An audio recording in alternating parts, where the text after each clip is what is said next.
committee, board, whatever. Right, first item on the agenda is apologies for absence. Yep, we've got an apology from Councillor Bridget Rowlands. Okay, second item on the agenda is disclosures of personal and prejudicial interest. Anyone? No, I see there's no officers on the call, so no officers either. The minutes of the previous meeting, have we all read them? Yep. All agreed? Yes. Right, okay. Then the next item is the public questions. Rachel, have we had any, or Bridge is more appropriate? Have we had any questions? Chair, there are no public questions. Okay, right up. Then we move on rapidly to number 6 on the agenda, which is the annual review of wellbeing objectives and corporate plan. Now, there is a serious issue with this, and that is the fact that we had council about just a few days ago, really, and we went through the wellbeing objectives and corporate plan at council.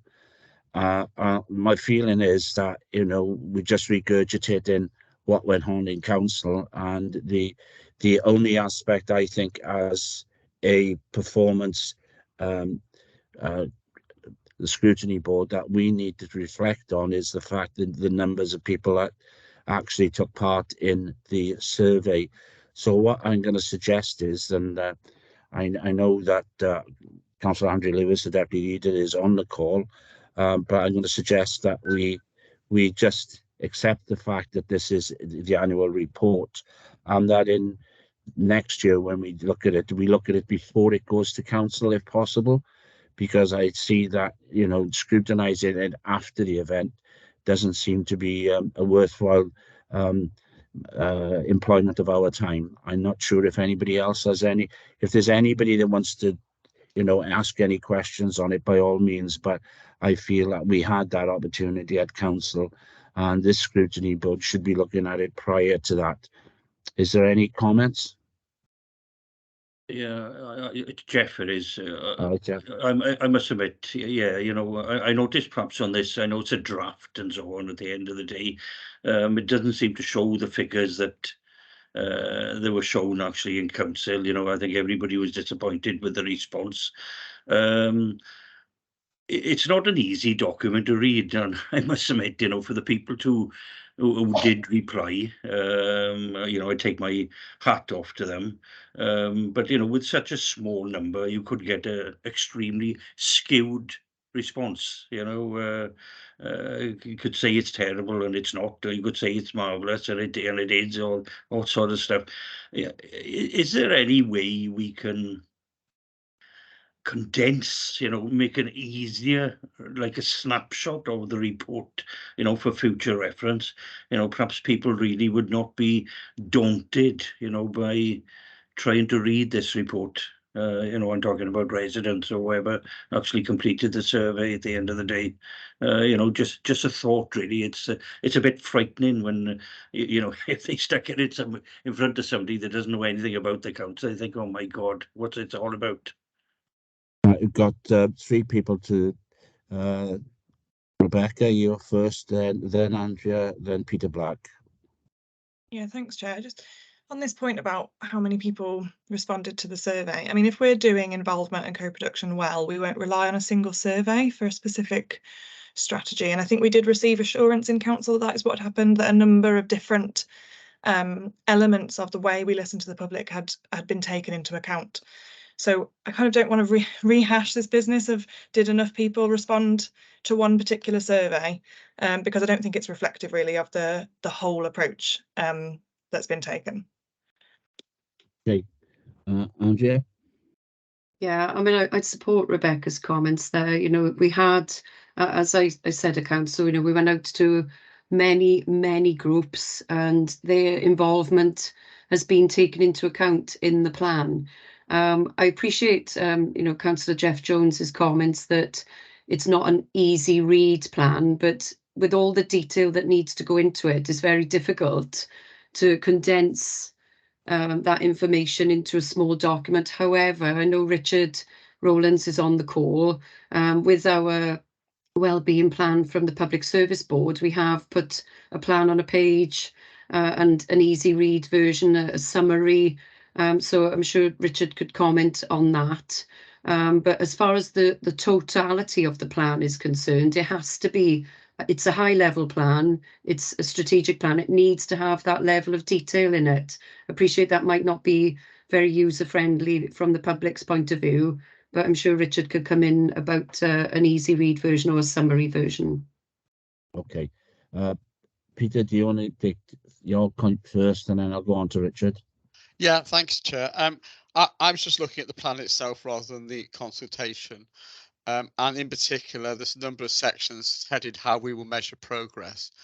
And it seems to me that a lot of those measurements are still to be confirmed. And my concern is that we have, admittedly it's a draft plan. I'm just wondering when we're going to have a plan which actually has measures in it which we can measure, when we're actually going to have targets in there which we can look at and say, well, okay, this is what you're planning to do over the next year or next 2 years or 3 years or whatever. How well have we achieved that? Because I think that's the real measure of whether this plan is successful or not. And at this stage, there's a lot of blanks need to be filled in on this plan. So I think an update on that would be quite helpful. Thank you, Chair. Okay, then we'll go on to Richard. Yeah, so just on the first point, we basically need to ensure that the plan is as understandable as possible to the general public. But at the same time, we have to have a plan as well that is a usable document for the council, and also meets the legislative responsibilities that we have around the production of the plan, the statutory guidance that we have to fulfill as well. So it is a difficult balance to try and get something which appeals to all different audiences. But I think the way around it is to produce different versions of the plan. So an easy read version of the plan, I think, is the way forward. So that is something that we will be working on. Maybe through other mediums as well, through video. Maybe we'll look at that, different mediums for different groups of people. So that's certainly something that we will be addressing going forward. And then just in terms of the measurement of the objectives, that is always a challenging thing to try and establish, because there are many different ways in which we want to measure the plan. You know, we often start with a big list of potential measures. But we need to make sure that the data is collectible. We need to make sure that the data is robust and consistent, and that it is reportable as well. So, you know, we do have high standards when it comes to the data that we're actually able to report. And what you tend to find is that once we go through that process, the big list then goes down into a smaller list. But at least then the measures that we do have, we are confident in them in terms of what they're able to report. So that work is underway at the moment, and I'll be bringing the results of that to the scrutiny panel as soon as that work is finished. Do Okay, you have a timescale for that at all, Richard? We're aiming for the new suite to be in place in readiness for the first quarter's reporting, and then we will also have a data development list as well, which will be a list of measures that perhaps we can't collect at the moment, but we hope that we'll be able to collect at some point in the future. Does that include? Does that include the Welsh data selection from the Welsh Government? So one of the issues that we have is that the Welsh Government used to have a national framework. They were called public accountability measures, and they were very useful to us because they provided a consistent way in which you could measure performance, and you know, would allow us some sort of means of benchmarking across Wales as well. Unfortunately, those measures were taken away by the Welsh Government. It is a point that we've made recently to Audit Wales, who are undertaking a review of performance management across Wales, and are also reviewing the work that we've done on the corporate plan. So that is a point that we've made back to them, and hope that that point will be made back to Welsh Government through that means. Okay, thank you. Councillor Back? Yeah, just to be clear, so once you've got these measures sorted out, will you then bring back the completed corporate plan to us? Or are you saying that the measures which you will incorporate in the corporate plan will then become part of the quarterly report on performance? Yeah. That'll be both. So what we'll refresh the corporate plan every year. So whatever measures that we come up with in readiness for Q1, when we refresh the corporate plan, then the finalised set of measures then will be included in that draft. Okay. Okay. Anybody else? So are we all happy with the fact that we've, as we said, we've already discussed the Corporate Planning Council? The issues raised were as they were. And you've heard Richard saying that there will be a further report back on whether or not we can make a executive summary plus then the a full report at another stage. So I think until Richard reports back, I think that's all we can actually achieve at the moment. Okay, is everybody happy with that? Okay, thank you very much indeed. Can we move on to the next item, which is item 7, which is the performance monitoring report? And Richard, this one is definitely yours. Thank you, Chair. Yeah, so the report starts on page 145 of your papers, and it sets out performance for the third quarter of the year, meeting the Council's priorities as they're described in the corporate plan that was relevant to the Q3 period.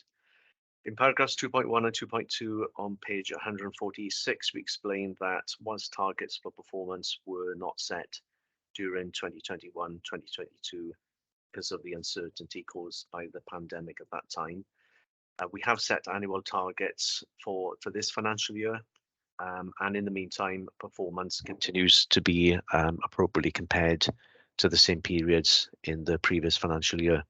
The overall picture of performance is set out in paragraphs 2.3 to 2.5, and that shows an improving picture when compared to the same period last year.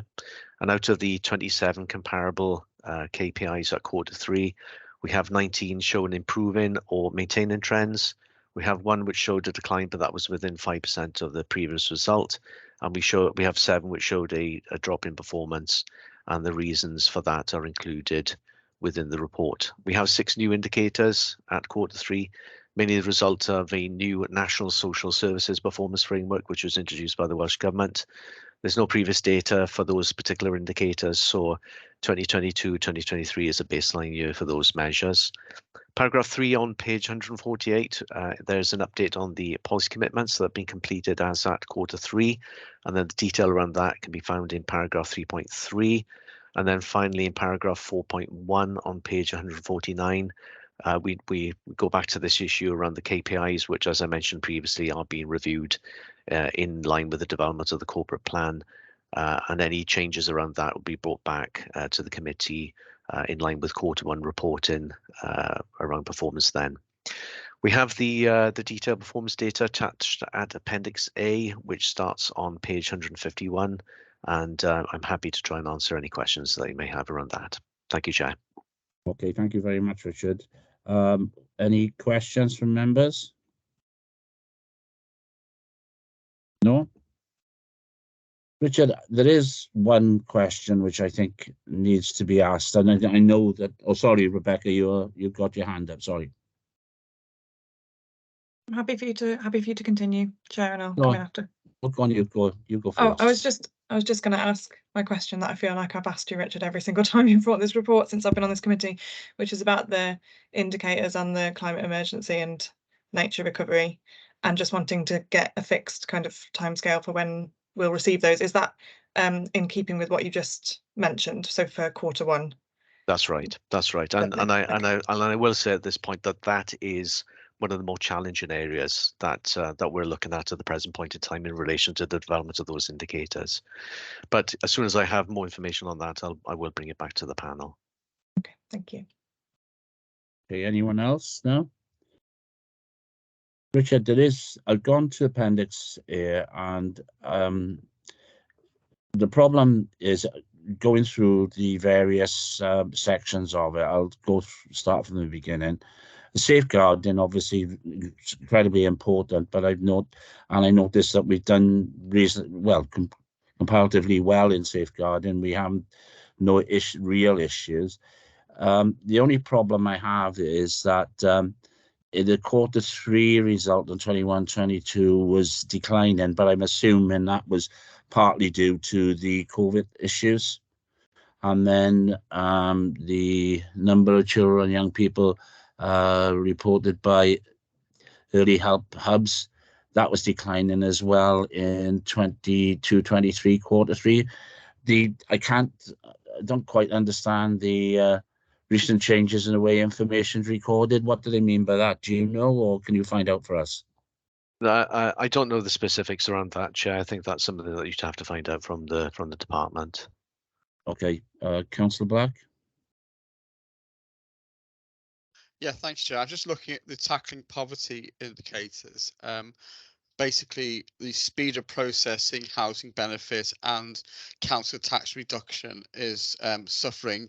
I'm assuming that could be down to staffing issues, but obviously has a knock-on effect in terms of council house arrears, for example, and also obviously people's ability to cope in terms of managing their own finance. I'm just wondering, do we know if any measures are being put in place to try to turn that around?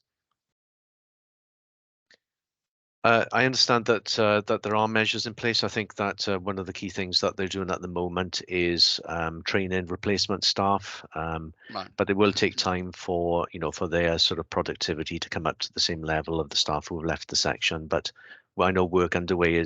There is work underway on that, but you're probably better contacting the department for more information around that. Yeah, I think that's a wise decision. Rebecca, Councillor Fogarty. Thank you. Yeah, staying on the theme of tackling poverty, just wanted to kind of draw attention to what looks like a fantastic quarter in terms of the welfare rights team, and the amount of benefits that they've been able to secure through their work. And I'm just wondering, again, this might not be a question for you, Richard, but if we could feed back to the department, that I'd really want to see some public celebration of that, really, to raise awareness of what the welfare rights team can achieve for people, because it can be really life-changing to receive those arrears of benefits. So yeah, I just wanted to flag that, really. Okay, it's just so sad that we have the people have got about so many benefits these days. Okay, that's gonna. Right, on the then we come on to any other questions, because there's, if I can go back to the education and skills, and it's POV 07, Richard. It's the decline in numbers. It's as I read on the write-up, it's the exceeding quarterly targets ever due to Copper B project near completion. The target recruitment training outputs are reflected accordingly. So that decline is actually well documented there. So that's now. Then the next one is economic and infrastructure, economy and infrastructure. The one thing, and I know you can't answer it, so I'm going to ask the department to come back to us. Obviously, one of the major problems at the moment is the state on our roads, and in that performance data, there's very little, if anything, about how highways are performing in not just the repairs, but the overall performance in the highways. And because it's not there, I'm going to ask committee that we ask for highways to come back and give us some information on that at one of the meetings in the future, because there's nothing there at all, Richard, and I'm not sure if you know why, or if there is no measure on that. There's no measure on that, Chair. It was something that was previously within the corporate suite some years ago, but subsequently removed. I understand that was part again of the national measures that we used to have from Welsh Government. Yeah, I understand that, and I think it's something because of the. I'm sure every councillor on this call will tell you that we just get inundated with issues around the state of our roads and pavements. So I think if we ask highways for a report back at a committee and in a scrutiny panel in the near future, so that we have an idea of where we go in. Okay, Councillor Black. Yeah, I think your problem with this is a measure doesn't really cut it, because I'm sure that the council will be able to demonstrate that they can turn around filling a pothole within a few hours. In fact, I reported a pothole a couple of days ago.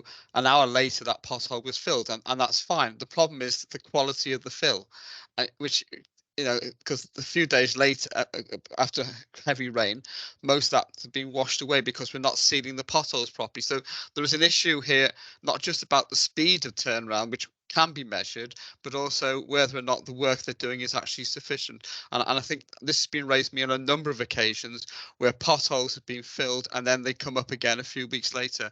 And that is, in my view, an issue which needs to be addressed in a bit more detail than through a performance measure. I think that's why I've asked. I Yeah. think we should ask for a report back from the Highways Department. Councillor Stewart, Leader. Yeah, thank you, Chair. Apologies, my phone is off, Chair. I got bad connection problems this morning. Not a problem, Leader. In terms of comments from myself and Councillor Black, all I would say, in obviously, I'm sure there was no inferred criticism of the officers and the work that they're doing. Just to remind everybody in terms of what we did to the pothole part of the service, first of all, it would accepted that previously potholes would wait weeks, if not months, to be filled on the basis that we had a very inefficient process where people would go out and inspect, mark, and then somebody would come and repair later on. What we've done is to say that we will make temporary repairs, and that's the important part here, temporary repairs to potholes so that we can do an immediate improvement, and then they are picked up later on as part of a more permanent repair. So that is where perhaps some of the concerns come in.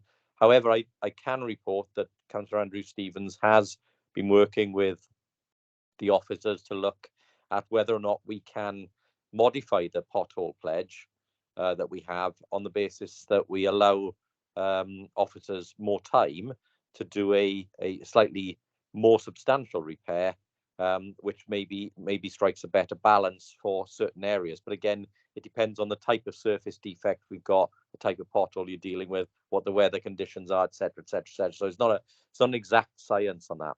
The second part, just to report, is we're also looking at the patch repair program, because obviously that is one that is there to deal with larger areas of road breakup, and often deals with things that are not potholes, but they are surface defects to our roads and our footways.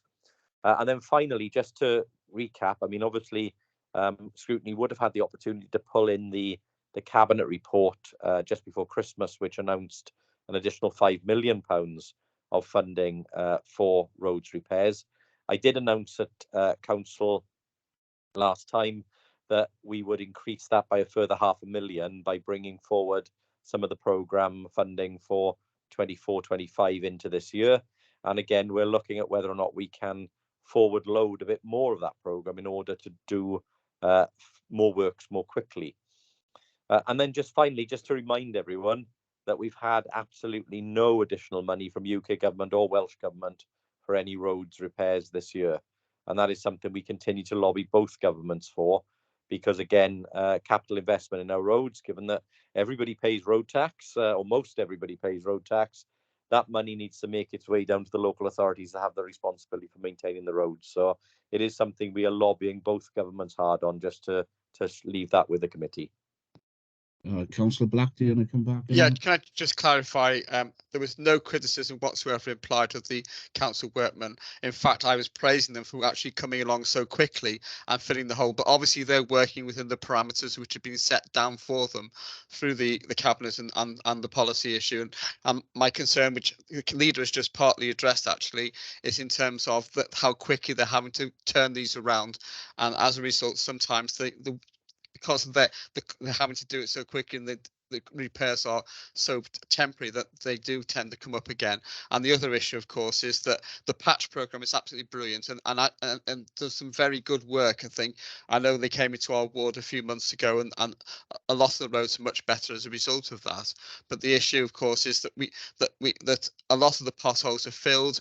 Then we don't always have the resources to go back and then do the work properly afterwards, and that's the issue, I think, which I'm highlighting, and why the potholes keep coming up, because we haven't got the resources to do the proper resurfacing which are then needed, or the patchwork which is then needed on the scale which it's needed. And we do have this, I think, £70 million backlog in roads repairs, and I accept the leader's point in terms of the funding from UK government as well. We could do with some more money, absolutely. Okay, I think, Lisa, that's the reason I've asked that we have a highways report as opposed to potholes or whatever. Yeah. Because I think the officers need to actually come forward and in a public domain say what they're doing.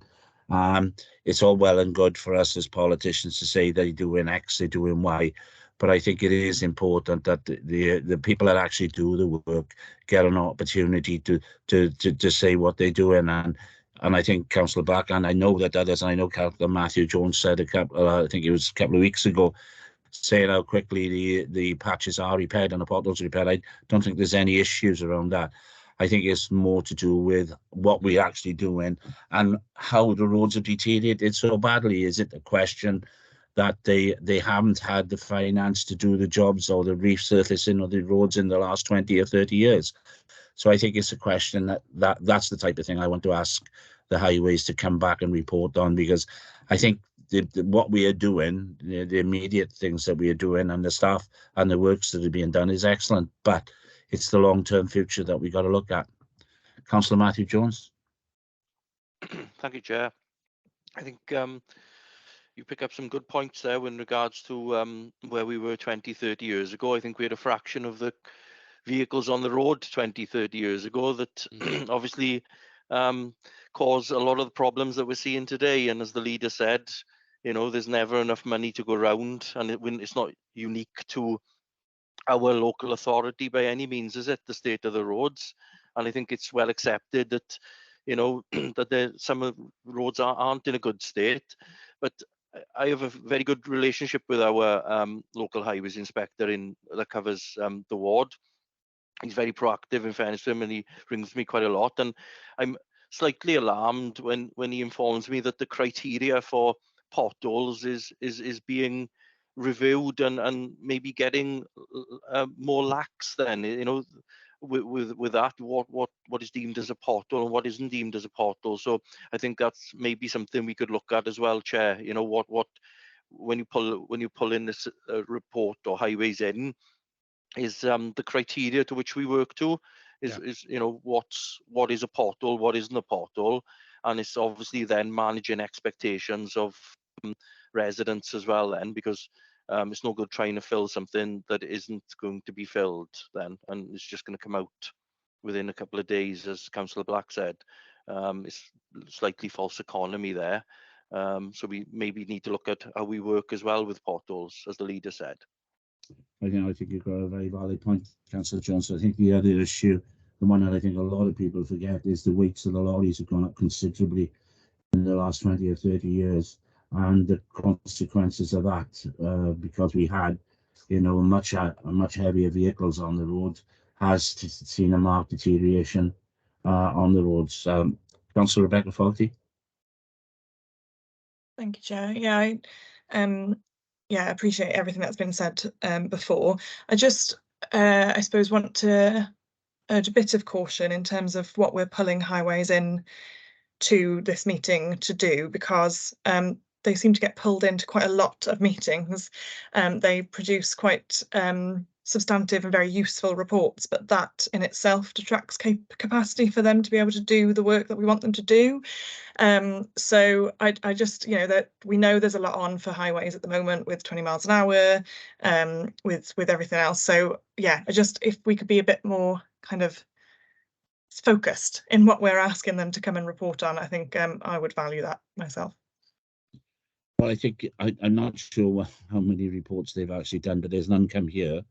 And what we're asking for is them to come and explain the process about how they repair the roads and pavements. So I think it's quite focused in that respect. We're not asking about the speed limits and what have you. It's just the one issue we want to ask about.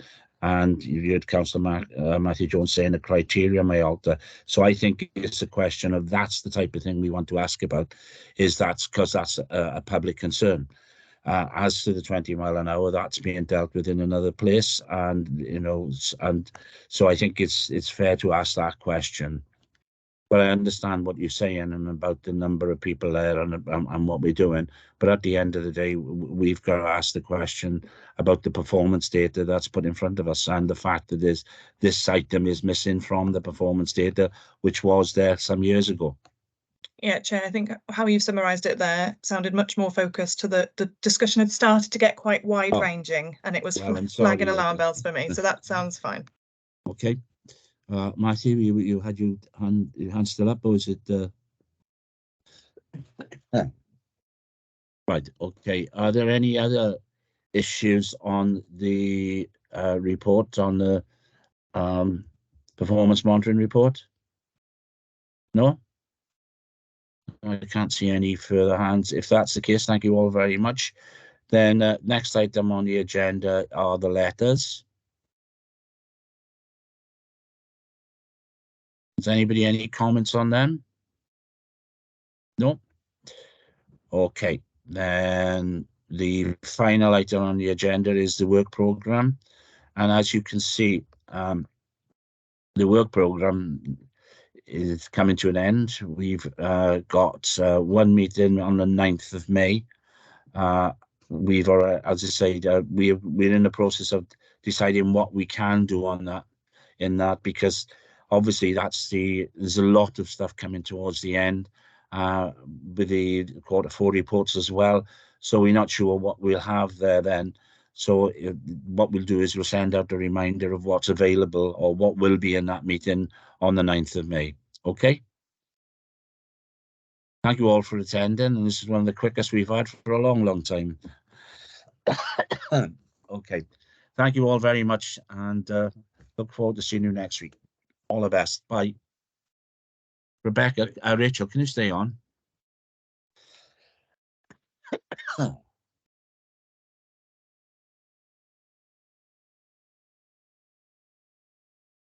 Here we are. I think that's everyone.